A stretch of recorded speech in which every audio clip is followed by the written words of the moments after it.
বন্ধুরা সবাই কেমন আছেন? আশা করি প্রত্যেকে ভালো আছেন। অন্নপূর্ণা ভাণ্ডার এবং যুবসাথী প্রকল্প নিয়ে ইতিমধ্যে বড় খারাপ খবর। কারণ অন্নপূর্ণা ভাণ্ডারে এবার কিন্তু নিয়ম বদলে গেল। হাজার হাজার মহিলাদের নাম বাদ গেল এবার লিস্ট থেকে।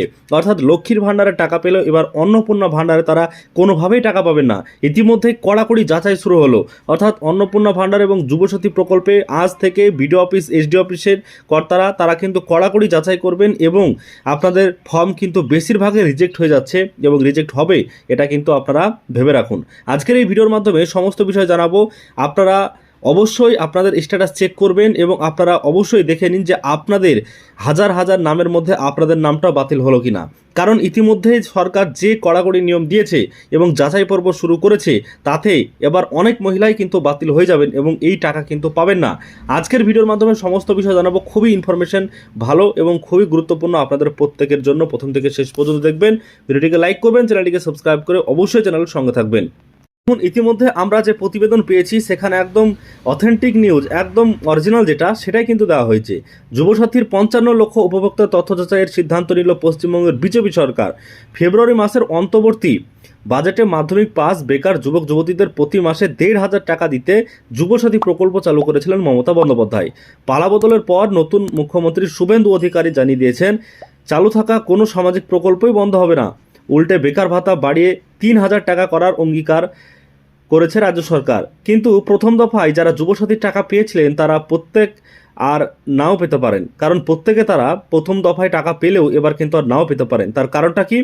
তবে অন্নপূর্ণা যোজনার টাকা জুন মাসের শুরু থেকে দেওয়ার ব্যাপারে আরও কিছুটা এগিয়ে এলো রাজ্য। মঙ্গলবার এই সংক্রান্ত বিজ্ঞপ্তিও জারি হয়ে গিয়েছে। যদিও লক্ষ্মীর ভাণ্ডারের মতো সব মহিলা এই আর্থিক সহযোগিতা পাবেন না। বিজ্ঞপ্তিতে জানানো হয়েছে যে মহিলারা আয়কর দিয়ে থাকেন, তারা এই প্রকল্পের আওতায় কিন্তু থাকবেন না বা এই প্রকল্পের আওতায় নেই। তো এখানে আপনাদেরকে একটা বিষয় বলি যে লক্ষ্মীর ভাণ্ডারের থেকে অন্নপূর্ণা ভাণ্ডারে বা অন্নপূর্ণা যোজনাতে অনেকেই বিজ্ঞপ্তিতে অনেক কিন্তু পরিবর্তন এনেছে। কারণ দেখুন, লক্ষ্মীর ভাণ্ডার এই বিজ্ঞপ্তিতে এটা কিন্তু ছিল না, যে আয়করের ব্যাপারটা ছিল না, কিন্তু এখানে এসে এবার অন্নপূর্ণাতে এটা কিন্তু রাখা হয়েছে। গতকাল যে নোটিশ দেওয়া হয়েছে সেখানে বিজ্ঞপ্তিতে পরিষ্কার জানানো হয়েছে যে মহিলারা আয়কর দিয়ে থাকেন, অর্থাৎ ট্যাক্স পেমেন্ট করেন সরকারকে, অনেক টাকা লেনদেন করেন, তাদের ক্ষেত্রে এই প্রকল্প যোগ্য নয়। বয়সসীমা হতে হবে 25 থেকে 60 বছর। লক্ষ্মীর ভাণ্ডারের মতোই কিন্তু 25 থেকে 60 বছর হলে আপনি টাকা পাবেন। তারপর অবশ্যই বার্ধক্য ভাতার সুযোগ রয়েছে। কেন্দ্রীয় বা রাজ্য সরকারি কর্মী বা পেনশনভোগীরা অন্নপূর্ণা যোজনার আবেদন করতে পারবেন না। তো কেন্দ্র সরকারের যারা পেনশন পান বা চাকরি বাকরি করেন বা রাজ্য সরকারের করেন, তাদের ক্ষেত্রে কিন্তু এই পেনশন নয়। সুযোগ থাকবে না শিক্ষক, অশিক্ষক কর্মচারী, অর্থাৎ যারা টিচার রয়েছে, স্কুলের মাস্টার রয়েছে এবং যারা নন টিচিং যারা স্কুলে কর্মচারী, যারা কেরানি বা অন্যরকম গ্রুপ সিডির যারা চাকরি করে, তাদের ক্ষেত্রেও কিন্তু এই প্রকল্পে আবেদন করা চলবে না। এমনকি পঞ্চায়েতে যারা চাকরি করে, পৌরসভাতে চাকরি করে বা কোনো সরকারি ব্যাংকে বা সরকারি কোনো সংস্থাতে চাকরি করলেই সেসব মহিলাদের কিন্তু টাকা দেওয়া কোনোভাবেই যাবে না। এবং যাদের আবেদন মান্যতা পাবে তাদের অ্যাকাউন্টে সরাসরি টাকা ঢুকে যাবে 3,000 টাকা। দেখুন, যাদের টাকা ইতিমধ্যে যাবে বা যাদের আবেদনটা গ্রহণযোগ্য হবে তাদেরকে 3,000 টাকা করে দেওয়া হবে। সেই অ্যাকাউন্টের সঙ্গে অবশ্যই আধার সংযোগ থাকতে হবে। লক্ষ্মীর ভাণ্ডার উপভোক্তাদের নাম উপভোক্তা যোজনায় সরাসরি মাইগ্রেট হবে ঠিকই, কিন্তু লিখিত শর্ত বজায় রেখে। তো লক্ষ্মীর ভাণ্ডার থেকে অবশ্যই তাদের নামগুলো এবার অন্নপূর্ণাতে যাবে ঠিকই, কিন্তু উল্লেখিত শর্ত আছে। কি শর্ত রেখেছে এবার এই সরকার? পাশাপাশি এসআইআর প্রক্রিয়ায় যে মহিলাদের নাম বাদ গিয়েছে বা অ্যাডজুডিকেশন তালিকায় থাকায় যারা ট্রাইব্যুনালে আবেদন করেছেন, তারাও এই 3,000 টাকা পাবেন না। তো এখানে দেখুন আরও একটা জানানো হয়েছে যে গতকাল একটা নোটিশ দিয়েছিল, সেই নোটিশে বলা হয়েছিল থাকবে। এখন এই নোটিশ দিয়ে হয়েছে, সেখানে আবার বলছে যে অ্যাডজুডিকেশনে যারা আছে বা ট্রাইব্যুনাল আবেদন করেছেন তাদের ক্ষেত্রে কিন্তু এই 3,000 টাকা পাবেন না, তারাও এখান থেকে বাদ চলে যাচ্ছেন। এবং অনলাইন ও অফলাইনে 1 জুন থেকে আবেদন নেওয়া যাবে। নতুন আবেদন যারা করতে চাইছেন তারা কিন্তু 1 জুন মাসের 1 তারিখ থেকে আবেদন করতে পারবেন অনলাইনে এবং বিডিও অফিসে। কিন্তু যুবসাথীর যাবতীয় আবেদন এবং উপভোক্তার তথ্য ফের যাচাইয়ের প্রয়োজন হলো কেন? 7 মার্চ এই প্রকল্প চালুর সিদ্ধান্ত হয়েছিল। ঘোষণার সঙ্গে টাকা দেওয়ার শুরু হয়। তো ঘোষণার সঙ্গে সঙ্গে টাকা দেওয়া কিন্তু শুরু হয়েছিল। প্রথমেই প্রায় 1 লক্ষ উপভোক্তার ব্যাংক অ্যাকাউন্টে টাকা পাঠানো হয়েছিল। তারপর ধাপে ধাপে টাকা পাঠানো হয় মোট 55 লক্ষ উপভোক্তার অ্যাকাউন্টে। কিন্তু পরবর্তী প্রশাসনিক মহলের কাছে বেশ কিছু ক্ষেত্রে অসঙ্গতি দেখা দেয়। স্বল্প সময়ে টাকা ছাড়তে গিয়ে উপভোক্তা তথ্যের যাচাই প্রক্রিয়া নিয়ে প্রশ্ন ওঠে প্রশাসনের অন্তরেই। তাই সরকার মনে করছে তথ্যের পুনর্যাচাই দরকার। একই ব্যক্তির অ্যাকাউন্টে দুবার টাকা পড়ার ঘটনা ঘটছে কি না সেটাও কিন্তু খতিয়ে দেখা হবে। অর্থাৎ অনেকেই দেখা যাবে যে ডুপ্লিকেট করে এই যুবসাথী টাকা পায়, তো সেক্ষেত্রে তাদের নামটা এবার স্বাভাবিকভাবে কেটে যাবে। বা অনেকেই দুটো ব্যাংকের অ্যাকাউন্ট দিয়েছে এবং তারা ডবল এন্ট্রি করেছে এবং ডবল টাকা পেয়েছে, এক্ষেত্রেও তাদের এবার কিন্তু সমস্তটাই বন্ধ হয়ে যাবে। এ পর্যন্ত মার্চ এবং এপ্রিল মাসের টাকা ছাড়া হয়েছে। প্রতি মাসে খরচ হয়েছে প্রায় 800 কোটি টাকা এই যুবসাথীতে। সাধারণত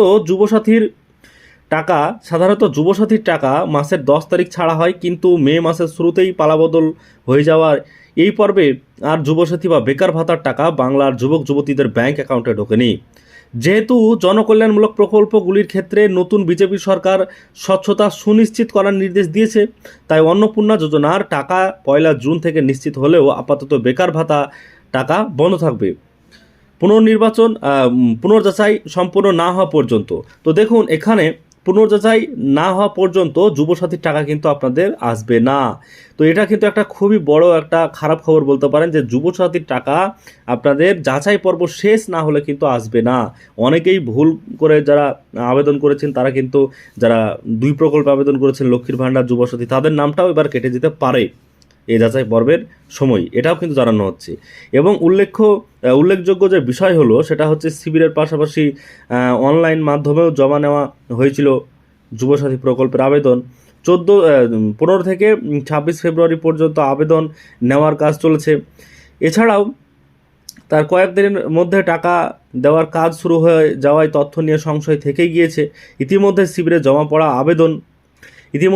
জমা পড়া যেসব আবেদনগুলো জমা পড়েছিল, তো সেসব আবেদনগুলো কিন্তু এবার দেখা হচ্ছে। তো এর জন্য বলা হয়েছে যে ডিজিটাইজ করা হচ্ছে, যে জমা পড়া আবেদন সেগুলো ডিজিটাইজ করা হয়েছে, ফলে সমস্ত তথ্য এবার রাজ্যের কাছে জমা আছে। ফলে পুনর্যাচাইয়ের ক্ষেত্রে কোনো সমস্যা হবে না বলে প্রশাসনিক মহলের খবর। আবার নির্বাচন ঘোষণা হয়ে যাওয়ায় বেশ কিছু আবেদনকারীকে সুবিধা প্রদান করাও সম্ভব হয়নি পূর্বতন সরকারের পক্ষে। সেক্ষেত্রে ডবল ইঞ্জিন সরকার পড়ে থাকা আবেদন নিয়ে কী সিদ্ধান্ত নেয় সেদিকেও এখন নজর রয়েছে রাজ্যবাসীর। তো এর জন্য এখান থেকে আমরা বুঝতে পারছি যে এবার অন্নপূর্ণা ভাণ্ডারে এবং যুবসাথী প্রকল্পে দুই প্রকল্পের ক্ষেত্রেই এবার কিন্তু পুনর্যাচাই শুরু হচ্ছে। অর্থাৎ এই যাচাই পর্ব কিন্তু চলবে। এবার যাচাই পর্ব করতে গিয়ে কিন্তু অনেকেরই নাম কাটা যাবে বা অনেকেরই কিন্তু এবার টাকা পাওয়া যাবে না, এমনটা হতে পারে। তো এর জন্য আপনাদেরকে অবশ্যই জানিয়ে দিলাম আজকের এই ভিডিওর মাধ্যমে যে খুবই একটা খারাপ খবর বলতে পারেন এই প্রকল্প নিয়ে। কারণ পূর্বতন সরকার করে গেলেও এই প্রকল্পে এবার পুনর্যাচাই হয়ে এবার লক্ষ লক্ষ আবেদনকারী এবার বাতিল হয়ে যাবে। 55 লক্ষ শুধু যুবসাথী আবেদন পড়ছে, তার মধ্যে ধরুন প্রায় 10 লক্ষ বাতিল হয়ে যাওয়ার একটা আশঙ্কা রয়েছে, এমনটাই কিন্তু প্রশাসনিক মহলের বক্তব্য। আশা করছি সমস্ত বিষয় আজকের এই ভিডিওর মাধ্যমে আপনাদেরকে বোঝাতে পেরেছি। ভিডিও যদি ভালো লাগে লাইক করবেন, চ্যানেলটিকে সাবস্ক্রাইব করে পাশে থাকবেন পরবর্তীতে সমস্ত আপডেট পাওয়ার জন্য।